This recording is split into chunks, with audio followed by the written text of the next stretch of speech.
Para sa update, kaugnay sa trash slide, makakapanayan po natin Rodriguez Rizal Mayor Ronnie Evangelista. Mayor Evangelista, good morning, sir.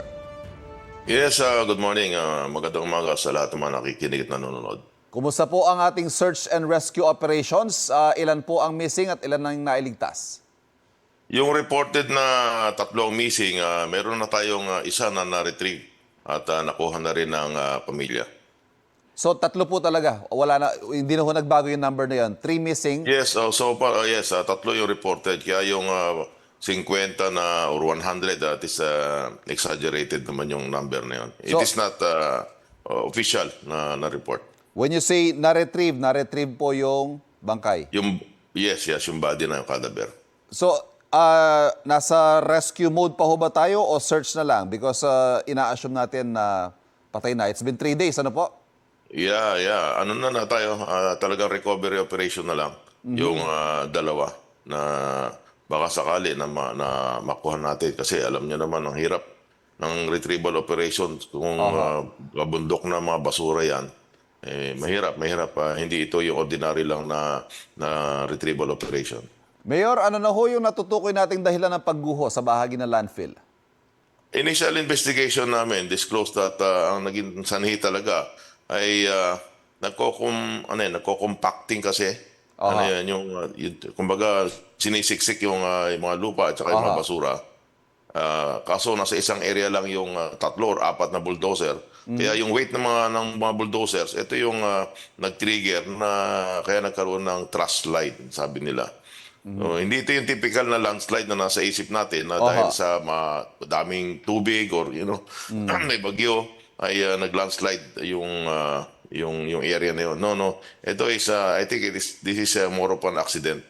Yung mga operator ho ng bulldozer na banggit po, nagtamo raw ng mga sugat, kumusta na ho sila? Nagre-recuperate na hospital. Yes, may slight injury din. Yung mga kasi tumalon. At safe naman sila. So far sa inuusad po na investigasyon natin, Mayor, lumalabas ho ba may pagkukulang kaya yung may-ari at operator ng landfill?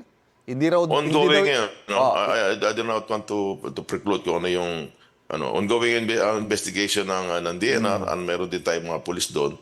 So malalaman natin kung ano yung culpability o kung meron man na daan ng pagkukulang yung operators ng landfill. Hindi daw ito first time, Mayor, na nagkaroon ng ganyang pagguho?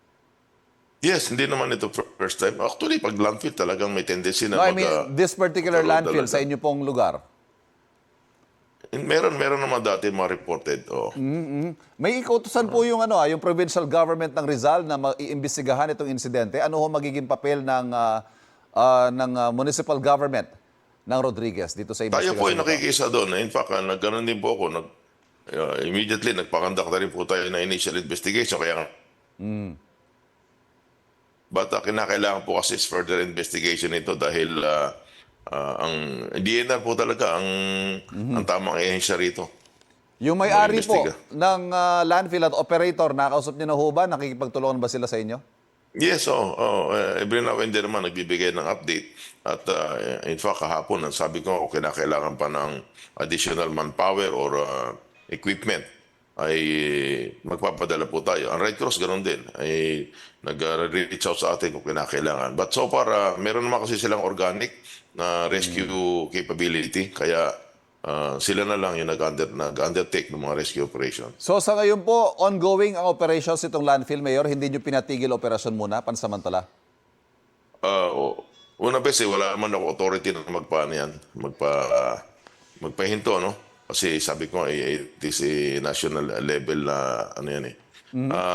Yung isang area lang, ang alam ko, yung isang area kung saan yung may pinangyarihan, yun ang naka-close ngayon. I think yung phase 5. But all the rest are operating normally. Kasi pag hindi tayo nakakadakot ng basura sa 1-2 araw lang, talagang magre-reklamo din yung mga kababayan natin. Kaya nag-ooperate yung ibang areas, yung specific area lang, in particular na area lang na apektado, yun lang ang nakaklose ngayon. So ang authority po ninyo, Mayor, limitado lang sa investigasyon, pero yung kung kailangan ipasara, sa DNR ninyo, sa national? DNR. Yes, DNR. DNR kasi ang niyan eh. Ang clearance siya ng permito mo yan. Mayor, patuloy po kami makikibalita sa inyo. Maraming salamat po sa panahong binigyan Thank ninyo you. sa unang balita. Yes. Thank you very much. Nakausap po natin Rodriguez Rizal Mayor Ronnie Evangelista. Kapuso, huwag magpapahuli sa latest news and updates. Mag-iuna ka sa balita at mag-subscribe sa YouTube channel ng GMA Integrated News.